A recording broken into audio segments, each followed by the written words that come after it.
The jungle was full of life, chirping birds, rustling leaves, and the occasional roar of a distant lion. The brave ducklings and the injured lion cub. Near a peaceful lake in the heart of a vast jungle, a family of ducklings lived happily with their mother. It was faint but full of pain. The ducklings were always told by their mother to stay close to the lake, but they were curious little creatures who loved to explore.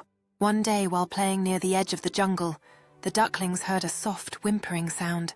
Curious, they waddled toward the sound, cautiously stepping through the bushes. The ducklings hesitated at first. They had always been told that lions were dangerous.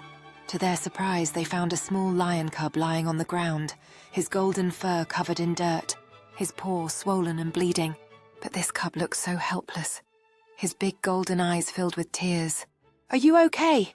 asked Daisy, the bravest of the ducklings. The cub sniffled and tried to stand, but winced in pain. "I stepped on a thorn and now I can't walk properly," he said. The ducklings huddled together.